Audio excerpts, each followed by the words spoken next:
Hey, what's going on, everybody? This is Tyrone back with Tech Life, and it's looking like T-Mobile may have a bigger issue on their hand than they may have originally anticipated. Boost and Dish voiced their concerns, well, more so Dish, voiced their concerns that its customers could soon have or be left stranded with no service if T-Mobile continued their CDMA shutdown and they shut it down by January 1, 2022. Now, Dish has raised their concerns with T-Mobile. They have brought their concerns as high as the FCC. And apparently, they also went to the different states and let them know, hey, soon your state, some of our customers within your state that had CDMA devices could in the future no longer have any service. Now, it looks like California may have took that bait, and it looks like they're going to fight back against T-Mobile.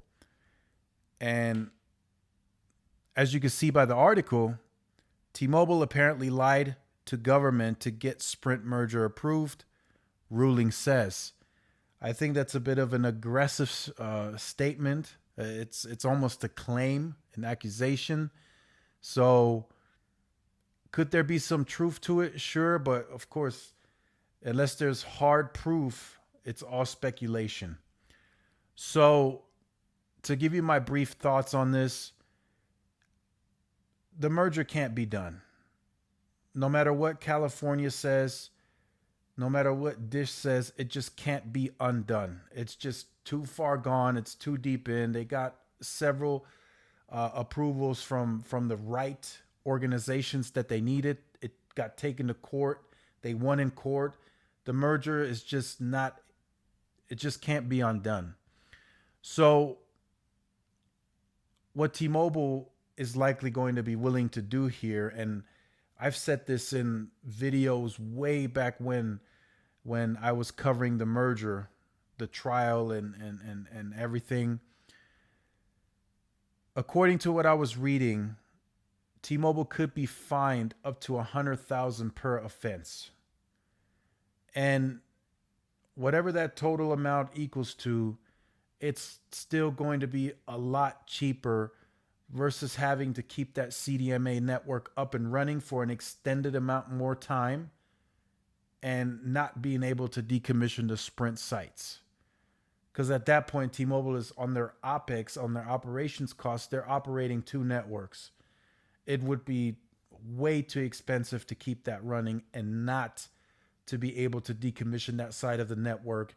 And of course, put those spectrum resources towards the LTE side for the LTE user, the Sprint and the T-Mobile user, and of course move some of that PCS spectrum over to the 5G side. Now, according to this article, and I won't get into too much detail of it, they're stating that Neville Ray didn't really touch on that. The network needed to be turned off and the spectrum needed to be refarmed for 5G purposes, that he didn't disclose that during his segment of the trial when he was giving his presentation. And maybe he did, maybe he didn't disclose that, but what does it really matter at this point? The merger is approved. T-Mobile is going to write this off as a cost to do business. They're going to pay those fines if the fines are required to be paid, and they're going to move on. I truly believe they're going to move on. January 1, 2022, that CDMA network will get shut down, and they will refarm and relocate that spectrum towards the LTE side, and then some of that will also go to 5G. They will turn off Sprint's LTE network June 2022, as they stated. They did somewhat delay the HSPA shutdown. From what I was hearing, it was supposed to get shut down in October of this year. Now it's been delayed until April of next year. So in April, they'll shut down HSPA, and most of their spectrum resources will be allocated and moved and refarmed to LTE to boost that performance and to 5G.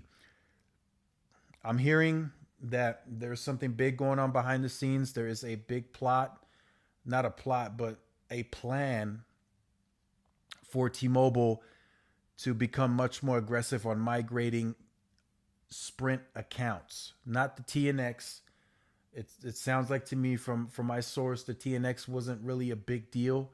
It kind of happened very quickly. Yes, the last 20% may take some time, maybe the longest, but they feel that they need to start migrating actual accounts over to T-Mobile, and they're going to get a lot more aggressive on that. So I'm sure we'll get some info on that very, very soon from what I'm being told. But it's good to see T-Mobile remains aggressive on all fronts. They don't want to get sidetracked by this mumbo jumbo in the news. From what my source has told me, they want to be laser focused. If they got to pay these fines, they'll pay them. You know, there's no way around it. They'll pay it, but it'll whatever they pay, whatever the end of that total is,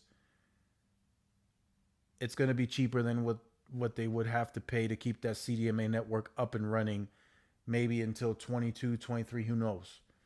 But I truly believe they're going to shut down CDMA January 1.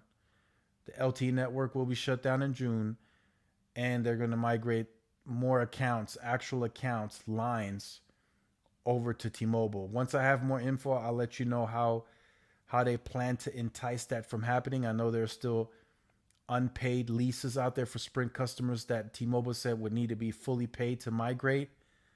So we'll see what the outcome of that is. But just wanted to present you guys with this video, let you know that there is the states and Dish are making some headwind, but it likely won't result in anything huge for T-Mobile, maybe fines, but they'll pay them no problem. So let me know what you think about that in the comment section down below. If you have been on the channel or you're new to the channel and you have not yet liked, share, subscribed, make sure you do so. Hit that notification bell so you are notified when I do upload content. Make sure to follow my social media outlets for more updates and interactions. Thanks again for watching. This is Tyrone with Tech Life, and I'll see you guys in the next one. Peace.